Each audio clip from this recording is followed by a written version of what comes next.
In the last video, we took a look at conserving momentum in one dimension. Here we'll go ahead and take a look at conservation of momentum situations in two dimensions. And I'll start with a situation that was actually fairly harrowing for me. I was microwaving some food on a clear glass plate. And when I pulled it out, I noticed that the plate got pretty hot, and I had set it down on the counter. And when I set it down on the counter, what I didn't realize was that I had set it onto a small puddle of water. This created one heck of a thermal shock. And I noticed the entire glass plate shrink a little bit. I noticed it oscillating in size. And my first thought was, wow, that's really cool. And my second thought was, duck! And sure enough, when I ducked, right after I ducked, the plate broke into pieces and flew all over the place over my head. I wound up picking out chunks of plate from the wall. Good times. So let's analyze a version of this. Let's say that the plate broke into three pieces of equal mass. Maybe like this. I'm not saying that's what actually happened with my particular plate, but just to make the numbers clean. And let's say that we know that this plate here flew off, this chunk of plate here flew off at 10 meters per second straight up. And this piece here flew off at 10 meters per second straight to the right. What I'd like to know is what is the magnitude and the direction of the velocity of my third plate here. So I'd like to know the magnitude and I would like to know the direction. So I'll need to work out the angle here.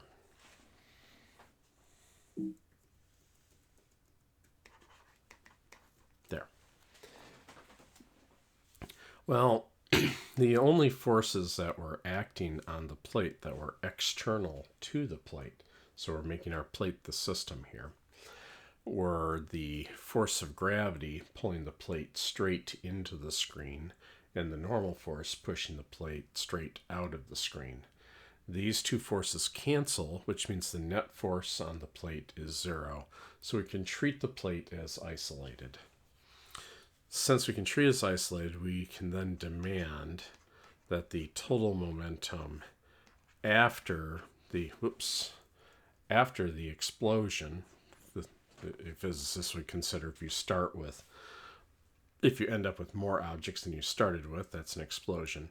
The momentum after the explosion has to equal the momentum before the explosion. Now here we've got pieces of plate flying off in all directions. So we will have to express this momentum conservation in both x and y. So when I go and look at the x component, I see, okay, this piece of plate here is flying straight to the right. So its momentum is directed entirely along x and its magnitude is mv2. This piece here is moving left and down. So we'll have to find the x component of it. So we can put in a minus sign because we're going left. And I've made its mass equal to m as well. And we can put in a v3. And now we just got to figure out whether we're doing a sine, a cosine, or a tangent here. So let's just draw this over here. v3. Since we want to find this angle theta here, it probably makes the most sense to use that angle for my reference. I can see that this is an adjacent leg, so that will make it a cosine of theta that I will need. All right, and what was the total momentum before? Well, before, the plate was at rest. If the velocity is 0, the momentum is 0. And that's true both in x and y. All right, now let's do this again in the y direction. So in the y direction, we first look for anything that's moving upward. So here, this is going up, so it'll be mv1. In here, this piece is going down, so this will be minus mv3. And that piece is an opposite, so that would be a sine theta equals 0.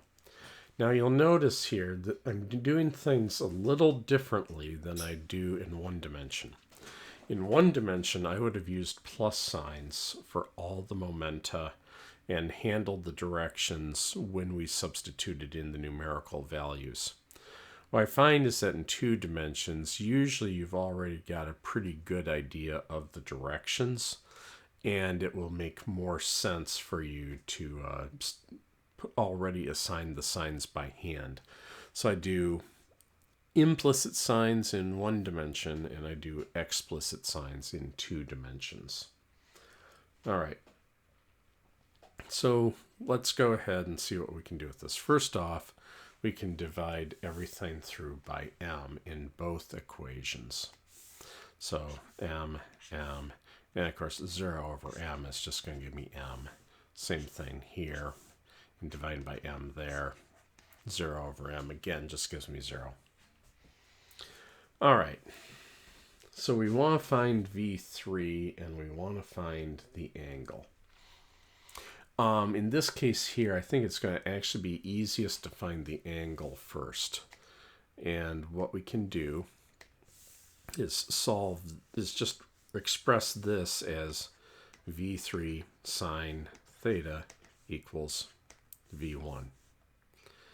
And then what I'm going to do is this I can express as v3 cosine theta, and that would equal v2, but what I'm going to do is just divide the equations.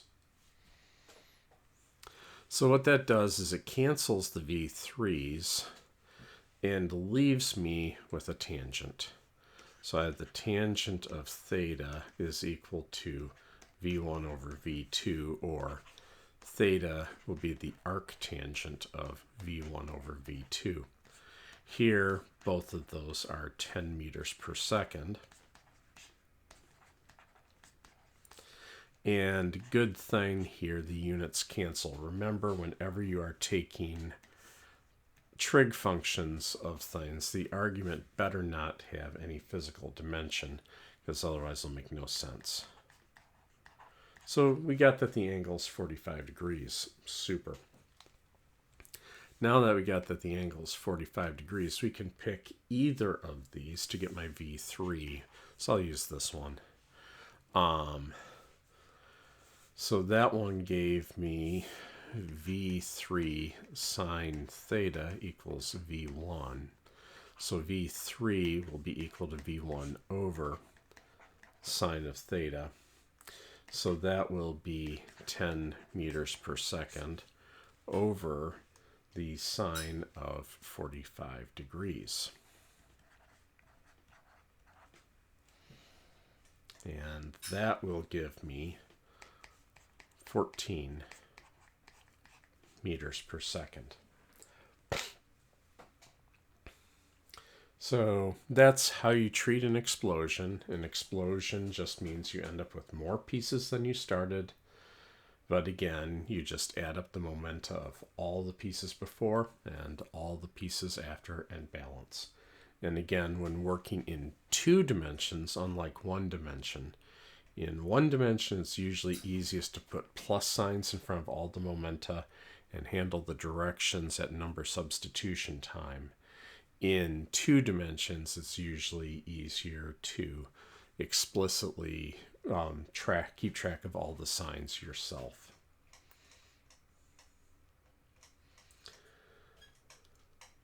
So I'll conclude this video by doing one more example. So let's say you've got a sheet of ice. And here I will have a 1 kilogram object going at, let's say, V1 initial of 5 meters per second. And then I have another object that's free to slide on the sheet of ice. We'll say its mass is M2 is 2 kilograms. Now what's going to happen is the 1 kilogram, and this is initially at rest, so V2 initial equals 0. So now what's going to happen is I've got this sliding in, so that's going to strike a little bit off center. When it strikes off center, what's going to happen is the two pieces are going to go flying off in different directions. So this piece, let's say, flies off this way, and when we get here, this piece, my M1, let's say it flies off that way. What I'm going to ask for is what the magnitude of both of these are given their angle with the horizontal. So what I'm going to do is pick a coordinate system like this. This puts the initial velocity entirely in x. Since the other object's at rest, this will have the advantage of at least making the initial y component of momentum 0, which will make this problem easier to solve. So we need the angles we scattered off at. Let's say theta 1 final was measured to be 30 degrees, and theta 2 final was measured to be 40 degrees. So here I will make my system the two pucks or whatever that are sliding on the ice. Because it's ice, we'll just go ahead and make it frictionless so we don't have to worry about any force of friction. Again, there's gravity going into the screen, normal force going out of the screen, but they cancel. So since they cancel, the net force is 0. That makes the system isolated. Since the system is isolated, we are allowed to demand that the total momentum after the collision be equal to the total momentum before the collision. And again, we will need to do this in components. So let's go ahead and take the x component of this equation. So afterwards, you've got two pieces that are both moving off to the right. So object 1, its total momentum is m1 v1 final. Now if I look here, I need to get the x component right here. This bit right here is the adjacent leg. So by SOHCAHTOA, that's going to give us a cosine of theta 1 final. And since the other object is also moving to the right afterwards, we'll put in a plus sign. Same kind of logic here. The total momentum of object 2 would be m2 v2 final. But we just want the x component. And again, the x component is going to be this piece right here, which is going to, again, be the adjacent leg, giving me a cosine of theta 1 final.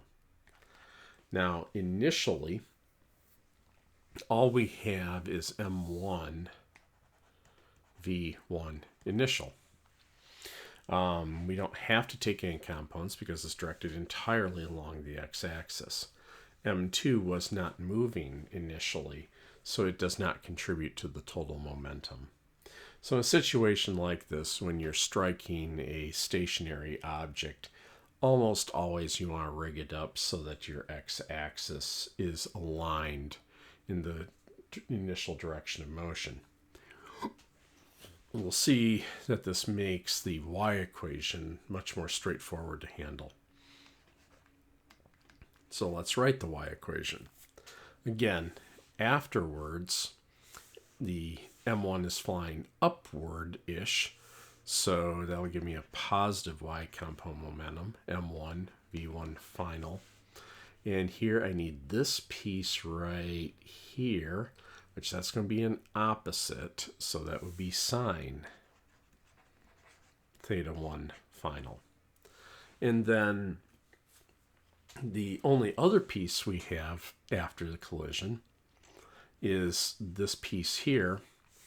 It's going in a generally downward direction, so we pick up a minus sign because of that. The total momentum would be m2v2 final, but again, we just want this piece of it right here. That's going to be the opposite. So again, we need the sine of theta 2 final.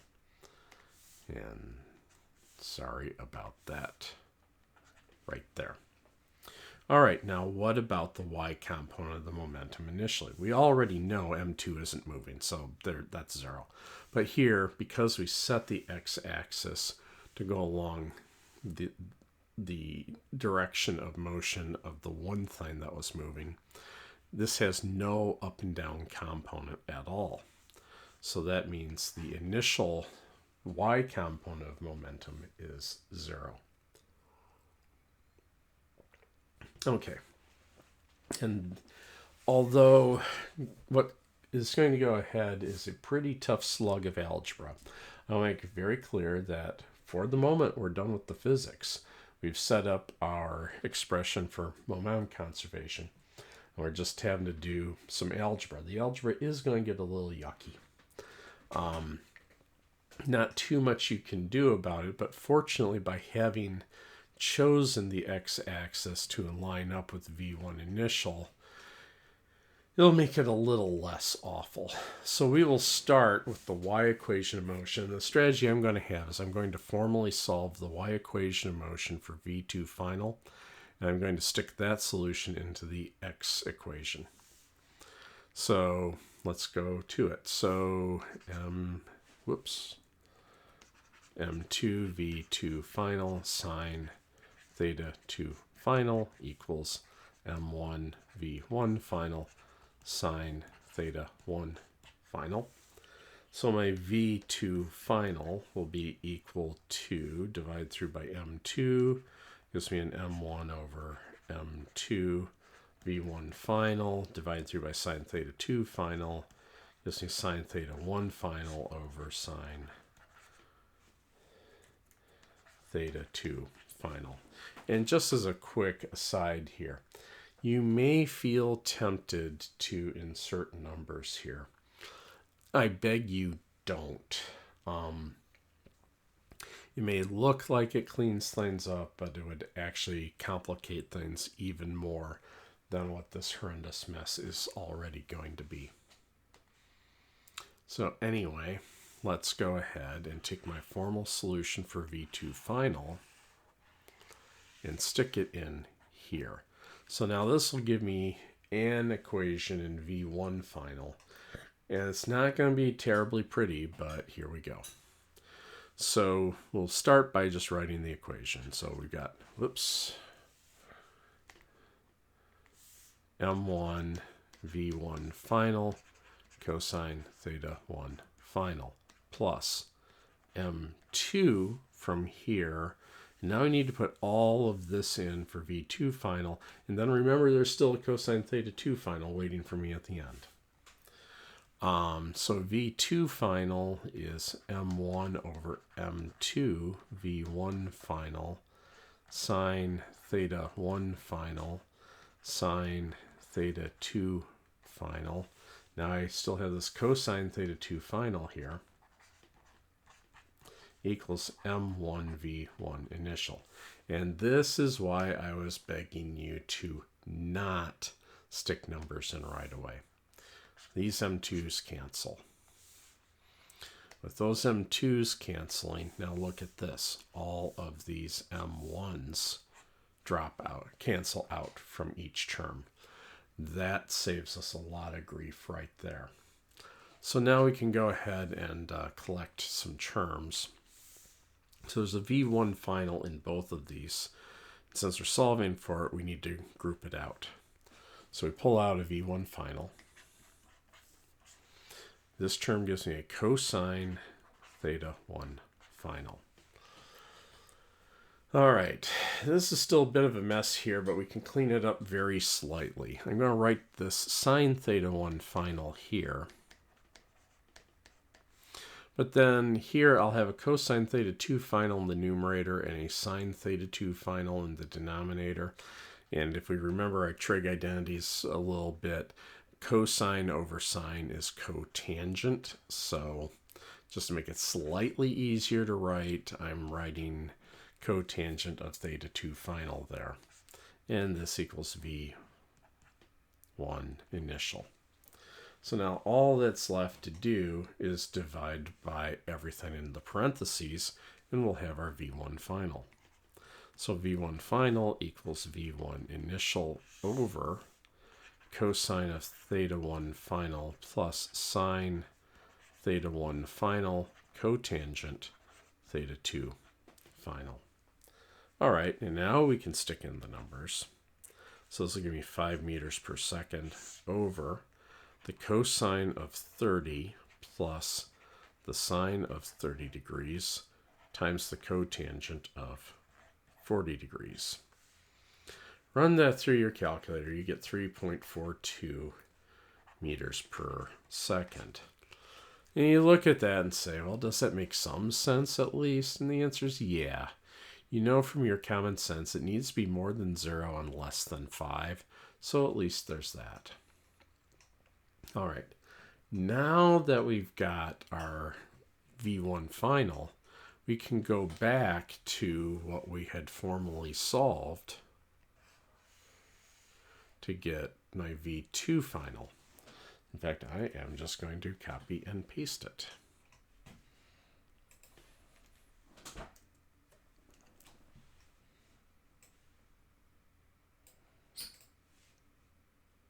All right, so all we need to do now is just substitute in the values and see what we get. So we have 1 kilogram over 2 kilograms, 3.42 meters per second from before, sine of 30 over the sine of 40, and that works out to be 1.33 meters per second. And again, that makes some sense. It's more than 0, it's less than 5. So that seems pretty sensible there. Alrighty. So in the next video, we will go and take a look at the extension of linear momentum to angular momentum and take a quick look at conservation of angular momentum. Catch you in the next video.